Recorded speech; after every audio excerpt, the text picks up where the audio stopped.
Hello everyone. तो आज के वीडियो में हम लोग बेसिकली बात करेंगे कि कैसे आप केमिस्ट्री में एक अच्छा मार्क्स ला सकते हो जेई एडवांस में। बेसिकली कैसे आप 100 प्लस मार्क्स ला सकते हो जेई एडवांस। इसी से रिलेटेड हम लोग इस वीडियो में बात करेंगे। तो आइए चलिए इस वीडियो को स्टार्ट करते हैं। देखो यार, जनरली जेई एडवांस में अगर बोला जाए तो सबसे इजीएस्ट और सबसे ज़्यादा स्कोरिंग पेपर तुम्हारा केमिस्ट्री रहता है। क्योंकि जब मैं पढ़ रहा था तो मेरे टीचर्स बोला करते थे कि देखो, अगर तुम्हारा केमिस्ट्री अच्छा होगा तो केमिस्ट्री से तुम्हें आईआईटी मिलेगी और फिजिक्स और केमिस्ट्री से तुम्हें ब्रांच मिलेंगे। तो इसीलिए अगर केमिस्ट्री तुम्हारा अच्छा है और तुम केमिस्ट्री में स्कोर कर सकते हो 100 प्लस, तो तुम्हारा चांसेस बढ़ जाते हैं आईआईटी के। क्योंकि मैंने भी केमिस्ट्री के बदौलत ही आईआईटी में एंट्री ली थी। क्योंकि मेरे केमिस्ट्री में जब मैं 2027 में जेई एडवांस दिया था तो मेरे 105 आए थे आउट ऑफ 120 इन केमिस्ट्री। तो कितना मोर देन 50% मार्क्स तो मेरा केमिस्ट्री में ही आ गया था, जिसकी वजह से मैं आईआईटी में एडमिशन ले पाया। तो मैं आपको बताऊंगा कि आप कैसे केमिस्ट्री को पढ़ सकते हो, कैसे अच्छा से अच्छा मार्क्स आप ला सकते हैं, कैसे 100 प्लस आप ला सकते हो केमिस्ट्री में। तो इस वीडियो में हम लोग उसी से रिलेटेड डिस्कशन करेंगे। देखो यार, अब बहुत लोगों का होगा कि भैया वो चैप्टर बताओ तो कि कौन कौन से चैप्टर आते हैं, किस चैप्टर का ज्यादा इंपॉर्टेंस। देखो, अगर तुम्हें ये नहीं पता कि कौन चैप्टर्स जेई एडवांस में क्वेश्चन आते हैं, कैसे क्या पढ़ना है, तो तुमने जेई एडवांस की प्रिपरेशन कभी करी नहीं। चैप्टर्स की बातें यहाँ पे नहीं होगी, सिंपली बताऊंगा कि कैसे पढ़ना है, किस किस टॉपिक्स को किस तरह से हैंडल करना है। चैप्टर वन शॉट से तुम्हारा जेई एडवांस नहीं निकलता है। ये सब जस्ट जो बता रहे हैं उनसे सुनो, मैं ये सब नहीं बताऊं, सिंपल बताऊं कि तुम्हारा हर यूनिट को लेकर अप्रोच कैसा होना चाहिए। जैसे केमिस्ट्री में तुम ऑर्गेनिक कैसे पढ़ोगे, इनऑर्गेनिक कैसे पढ़ोगे और फिजिकल कैसे पढ़ोगे। तो पहले हम लोग बात कर लेते हैं मोस्ट इजीएस्ट और सबसे ज्यादा स्कोरिंग, जो कि है तुम्हारा इनऑर्गेनिक। तो इनऑर्गेनिक के जो तुम्हारे जितने भी क्वेश्चन आएंगे जेई एडवांस में, जितना भी क्वेश्चन आएगा वो तुम्हारा डायरेक्ट और इनडायरेक्ट एनसीईआरटी से आएगा। तो जिस बच्चे ने एनसीईआरटी को बहुत अच्छे से पढ़ा है, लाइन बाय लाइन पढ़ा है, अगर तुम बहुत अच्छे से पढ़ोगे तभी तुम्हारा ऑर्गेनिक बनेगा। बहुत बच्चे बोलते हैं कि इनऑर्गेनिक मैंने एनसीईआरटी से पढ़ा बट बना नहीं। देखो, क्वेश्चंस तुम्हारा एनसीईआरटी से ही आएगा, वो घुमा के दे सकता है, डायरेक्टली तो देगा नहीं। तुम्हारे जेईई मेंस का तो पेपर है ही नहीं, इनडायरेक्टली तुमसे पूछेगा। मान लो जैसे दे दिया 4-5 सल्फेट दे दिया, अब उसमें से तुमसे पूछ देगा कि इसमें से ब्लैक टायर कौन कौन सा, इंटीजर टाइप में ये तुम्हारा क्वेश्चन आ गया। जब तुम्हें सब सल्फेट का कलर पता होगा तभी ना तुम्हें पता चलेगा कि अच्छा 4 में से ये 3 का कलर ब्लैक होता है। तो इस लेवल का डेप्थ में तुमको इनऑर्गेनिक को पढ़ना है। जब इस लेवल का डेप्थ में तुम इनऑर्गेनिक को पढ़ दोगे तो तुम्हारा इनऑर्गेनिक के जितने भी क्वेश्चन आएंगे हार्डली तुम 10 से 15 मिनट में सारा क्वेश्चन को बना दोगे। क्योंकि टफ नहीं आएगा, ट्रिकी तुमसे वो पूछेगा नहीं। तो इनऑर्गेनिक रहा तुम्हारा प्योर एनसीईआरटी। एनसीईआरटी के बाहर पढ़ने का ही जरूरत नहीं है। मैं बार बार बोल रहा हूँ, एनसीईआरटी को 1 बार 2 बार 3 बार 4 बार जितनी बार पढ़ोगे उतना बेहतरीन है, बट इसके सिवा नहीं पढ़ना है। इनऑर्गेनिक के लिए तो डायरेक्ट एनसीईआरटी और कुछ नहीं। अब हम लोग बात कर लेते हैं फिजिकल केमिस्ट्री की। देखो, फिजिकल केमिस्ट्री में लोगों का मिसकॉन्सेप्शन क्या है कि फिजिकल केमिस्ट्री के जो क्वेश्चन आएंगे जेईई एडवांस में वो हमारा न्यूमेरिकल बेस्ड रहेगा। तो एक फार्मूला शीट है, उसको देख लेते हैं।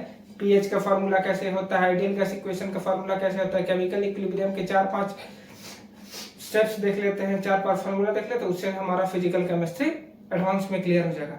देखो, फिजिकल केमिस्ट्री में तुम्हारा जो एडवांस में क्वेश्चन आता है वो डायरेक्ट न्यूमेरिकल बेस्ड कभी नहीं आएगा।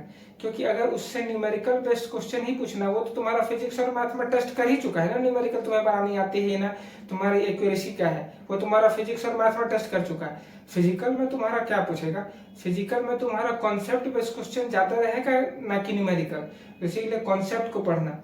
इसलिए मैं बोलता हूँ मतलब फिजिकल केमिस्ट्री के लिए तुम्हें थ्योरी को बहुत अच्छे से समझना होगा। जैसे कोई डेरिवेशन आ गया, चाहे आइडियल गैस का डेरिवेशन हो या केमिकल इक्विलिब्रियम का, चाहे कोई भी, उस डेरिवेशन का एक एक पॉइंट को समझो, वो डेरिवेशन आया कहाँ से, उसका एप्लीकेशन क्या है। इस लेवल में अगर तुम्हारा अंडरस्टैंडिंग रहेगा तब तुम फिजिकल केमिस्ट्री को भी बना रहे होगे अच्छे से। ये मत सोच के रखना कि फिजिकल केमिस्ट्री में हमारा डायरेक्ट फॉर्मूला बेस्ड क्वेश्चन आएगा। फॉर्मूला बेस्ड क्वेश्चन से नहीं आता, क्योंकि इतना भी आसान नहीं है जेईई एडवांस कि तुम्हें डायरेक्ट फॉर्मूला बेस्ड दे देगा। क्योंकि जानता है कि अगर हम फॉर्मूला बेस्ड दूंगा तो सब बच्चे बना लेंगे, और जो सब बच्चे बना ले वो जेईई एडवांस चाहता नहीं है। इसी के लिए थ्योरी को बहुत अच्छे से पढ़ना, एक एक डेरिवेशन चाहे जो भी फॉर्मूला उसका डेप्थ को समझो, वो कहाँ से आया, उसका एक एक फॉर्मूला का मीनिंग क्या है। इसी के लिए मैं बोलता हूँ कि इस फिजिकल के लिए भी तुम्हारा कॉन्सेप्ट बहुत इंपॉर्टेंट है। न्यूमेरिकल के बजाय तुम कॉन्सेप्ट को पकड़ो। अगर तुम्हारा कॉन्सेप्ट सॉर्टेड है, अगर कॉन्सेप्ट बहुत अच्छा रह गया तो तुम फिजिकल केमिस्ट्री को भी अच्छा कर सकते हो। तो मैंने बात कर लिया इनऑर्गेनिक का। और फिजिकल केमिस्ट्री का। अब आखिरी बात करते हैं ऑर्गेनिक केमिस्ट्री का। देखो ऑर्गेनिक केमिस्ट्री में जनरली टफ क्वेश्चंस तो आएंगे, जो बच्चे फंसेंगे केमिस्ट्री में वो तुम्हारा जनरली ऑर्गेनिक में फंसोगे, क्योंकि ऑर्गेनिक में कुछ इतना लंबा चौड़ा कंपाउंड दे देगा ना कि तुम्हें वहीं लगेगा अगर यार ये तो बनेगा। बट अगर जिसका अंडरस्टैंडिंग अच्छा होगा, जिसको ऑर्गेनिक के जितने भी रिएक्शन उसके मैकेनिज्म और उसके एक्सेप्शन पता होंगे, उसके लिए वो क्वेश्चन आसान है। बट जो बच्चा फॉर्मूला देख के डर जाता है, मान लो कोई स्ट्रक्चर दे दिया बेंजीन के ऊपर बहुत बड़ा सा रिंग, अब लोगों को समझ में नहीं आएगा ये रिंग है क्या। बट जिस बच्चे ने ऑर्गेनिक रिएक्शन को अच्छे से पढ़ा है, उसके मैकेनिज्म को अच्छे से पढ़ा है, उसके कॉन्सेप्ट को अच्छे से पढ़ा है, उसका एक्सेप्शन पढ़ा है, उसको ये ऑर्गेनिक का रिएक्शन भी आसान लगेगा। और ऑर्गेनिक के रिएक्शंस के जो क्वेश्चन है या ऑर्गेनिक का क्वेश्चन तुम्हारा जो पैराग्राफ टाइप का क्वेश्चन आता है उसमें ही पूछेगा। मान लो दे दिया कि एक्स क्या, एक्स को जब हम इसके साथ रिएक्ट करते हैं तो वाई कंपाउंड बनता है, वाई को जब इसके साथ रिएक्ट करता है तो जेड बनता है। तो पहले बताओ कि एक्स क्या है।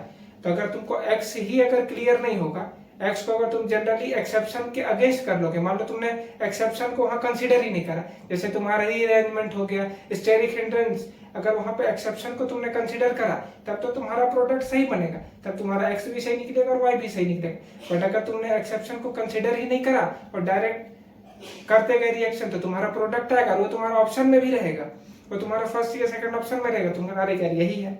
और जब तुम पहला गलती कर दोगे तो तुम स्वाभाविक है कि तुम्हारा वाई भी गलत होगा।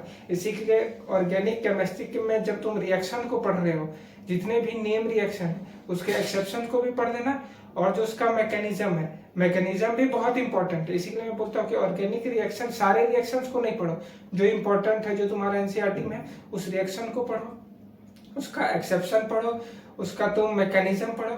इतना अगर तुम कर लोगे तो ऑर्गेनिक में तुम्हारा बहुत अच्छा मार्क्स आ जाएगा। और ऑर्गेनिक के जो आखिरी 3-4 टॉपिक है, जैसे तुम्हारा बायोमोलिक्यूल्स हो गया, केमिस्ट्री इन एवरीडे लाइफ हो गया और पॉलीमर, ये 3 चैप्टर को बच्चे नहीं करते हैं। ये 3 चैप्टर से तुम्हारा कभी डिफिकल्ट प्रॉब्लम नहीं आएगा ऑर्गेनिक केमिस्ट्री में, इजी आएगा। जो भी क्वेश्चन आएगा तुम्हारा वो आसानी से बन जाएगा। इसी के लिए इन सारे स्ट्रक्चर्स को, जैसे बायोमोलिक्यूल में बहुत सारा स्ट्रक्चर है, अमीनो एसिड का स्ट्रक्चर, ये सब स्ट्रक्चर अगर तुमने पढ़ रखा है तो तुम्हारा एडवांस में जिस टाइप पे ट्विस्ट एंड टर्न करे क्वेश्चन को वो तुम्हारा बन जाएगा। वो बनेगा तभी जब तुम्हारा सारे वो स्ट्रक्चर्स याद है। इसी के लिए बायोमोलिक्यूल्स को बहुत अच्छे से पढ़ना, क्योंकि पॉलीमर और केमिस्ट्री ने एवरीडे लाइफ तुम रीडिंग कर लोगे तो भी तुम्हारा वो बन जाएगा। बट बायोमोलिक्यूल में बहुत सारे स्ट्रक्चर हैं, वो सब स्ट्रक्चर को तुम अच्छे से पढ़ना, क्योंकि उसी से रिलेटेड 1-2 क्वेश्चन तुम्हारा अगर बायोमोलिक्यूल्स का आया तो उसी से आएगा, बस ट्विस्ट एंड टर्न रहेगा। कोई बड़ा सा स्ट्रक्चर दे देगा, उसमें अलग अलग अमीनो एसिड कंबाइन कर देंगे, इसमें पूछेगा इसमें से कितने अमीनो एसिड है स्ट्रक्चर में, या कौन सा अमीनो एसिड है। तो अगर तुमने डेप्थ में पढ़ा होगा, तुमने स्ट्रक्चर्स को अच्छे से देखा होगा, तभी तुम्हारा वो सब प्रॉब्लम सॉल्व हो पाएगा।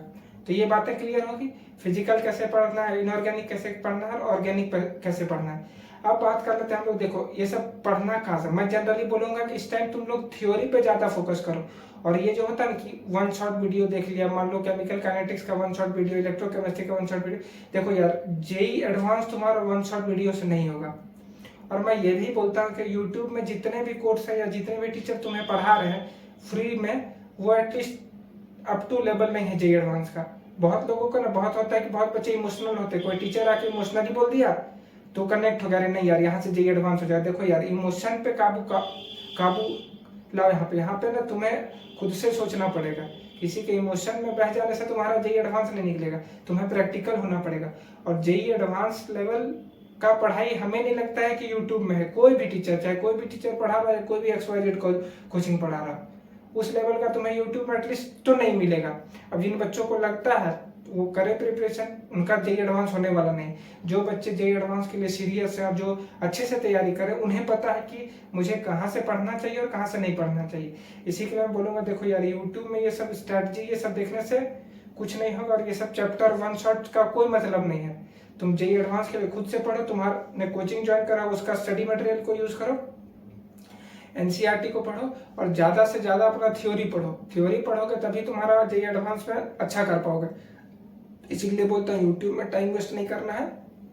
अगर तुम सीरियस हो जेई एडवांस के लिए, अगर तुमने जेई मेंस बहुत अच्छा कर रखा है, तुम्हें है कि नहीं भाई मुझे इस आईआईटी में जाना, इसके लिए मैं मेहनत कर रहा हूँ, मुझे ये आईआईटी मिल जाएगा, तब तुम केवल पढ़ाई कर रहे होगे और फालतू का टाइम वेस्ट नहीं कर रहे होगे ये सब वो सब देख के। इसलिए बोलो अच्छे से पढ़ो। और केमिस्ट्री ही एक ऐसा सब्जेक्ट है जिसमें तुम बहुत अच्छा मार्क्स ला सकते हो। जिनका स्ट्रॉन्ग है केमिस्ट्री, जैसे मैंने पहले ही बता दिया यूट्यूब में कि मुझे 105 आए थे 1 out of 122 in chemistry in JEE advance.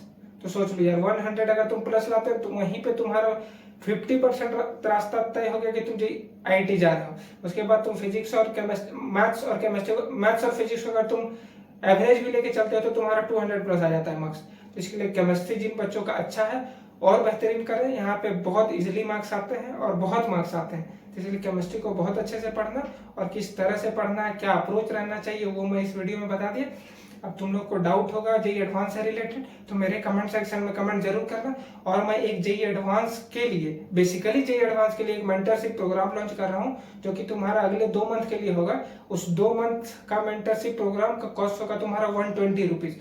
अब जो बच्चा जेई एडवांस के लिए ज्वाइन करना चाहता है वो मेंटरशिप प्रोग्राम, उसमें बेनिफिट क्या होगा, देखो यार मैं तो पहले तुम्हारा डाउट सॉल्व करूंगा, जो भी तुम्हें डाउट है जेई एडवांस से रिलेटेड। उसके बाद जो तुम्हारे न्यूमेरिकल प्रॉब्लम है जेई एडवांस से रिलेटेड, जो तुमसे नहीं बन रहे हैं या तुम्हें कहीं स्टक कर जा रहा है कोई भी न्यूमेरिकल बनाने में, वो मैं तुम्हें बताऊंगा। तो इसी के लिए अगर तुम मेंटरशिप प्रोग्राम को ज्वाइन करना चाहते हो तो जरूर ज्वाइन करना। उसमें मैं वो सारा जेई एडवांस लेवल का तुम्हें क्वेश्चन करवा रहा हूँ। तो अगर आपको ज्वाइन करना है मेंटरशिप प्रोग्राम जेई एडवांस से रिलेटेड तो मेरे कमेंट सेक्शन में जरूर कमेंट करना। वहां पे तुम्हारा चार्ज केवल 120 रुपीज है। तो होप ये वीडियो अच्छा लगा, और अच्छा लगा तो चैनल को लाइक शेयर और सब्सक्राइब जरूर करना। धन्यवाद।